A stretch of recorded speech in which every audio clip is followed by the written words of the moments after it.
कोल्हापुरात ठाकरेंच्या शिवसेनेचे जिल्हा प्रमुख रवी किरण इंगवले यांनी आमदार राजेश क्षीरसागर यांचा एक कथित व्हिडिओ व्हायरल केलाय।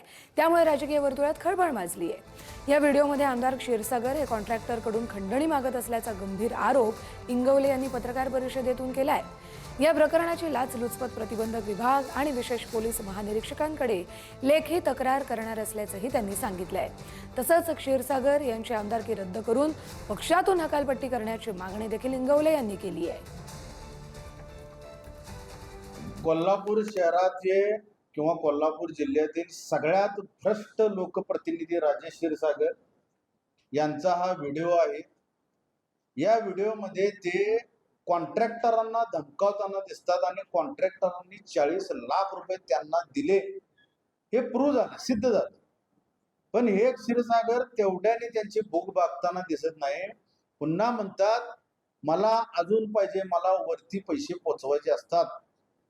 वरच्यांच्या नावावर मुख्यमंत्री असतील, उपमुख्यमंत्री असतील, त्यांना देखील बदनाम करत सुटलेत।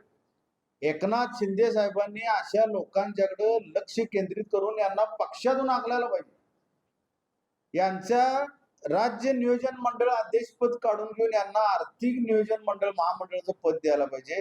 इतके हे भ्रष्टाचारी।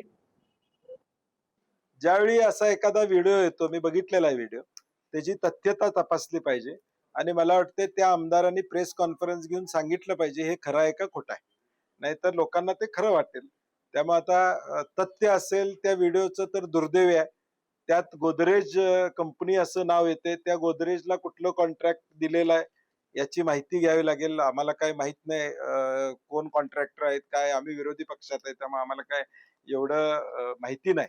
परंतु आता त्याचं कॉन्ट्रॅक्ट कोण आहे, मग तो कुठलं काम त्याला त्या ठिकाणी दिलं होतं कोल्हापूर शहरातलं, थोडं तुम्ही माहिती घेऊन जर आम्हाला सांगितलं बाबा महापालिकेतलं काम आहे का हे जे काम आहे ते कळेल।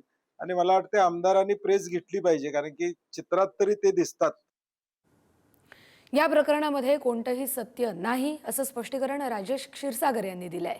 याबाबत सतेज पाटील यांनी आधी देखील आरोप केले होते। व्हायरल व्हिडिओ एडिट केलेला असल्याचंही त्यांनी म्हटलेलं आहे। क्षीरसागर उद्या पत्रकार परिषद घेऊन सविस्तर भूमिका देखील मांडतील। कोण हा भामटा 302 मधला आरोपी, त्याला अनेक घरं उद्ध्वस्त केली। कोल्हापुरातल्या सगळे नेते, कोणी अगदी सगळ्या पक्षाचे प्रमुख नेते, त्यांच्यावर हा काही आरोप करत असतो। त्याला मी कशाला उत्तर द्यायचं?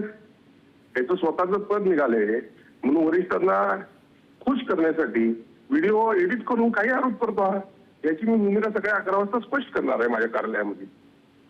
या सगळ्या संदर्भात तुम्ही आणखीन काही विरोधकांची देखील नावं घेतली आहेत, त्या संदर्भात?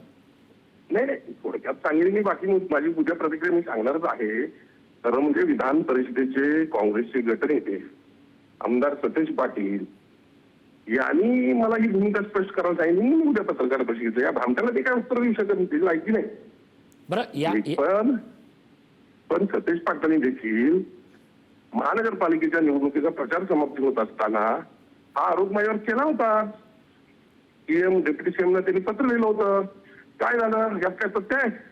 काही नाही आहे, हे त्यांना माहित नाही, पण ते राजकारण करतायत। आज विधानसभेमध्ये कोल्हापूर जिल्ह्यामध्ये 10 युतीचे आमदार 10 पैकी निवडून आणायला मी यशस्वी झालो।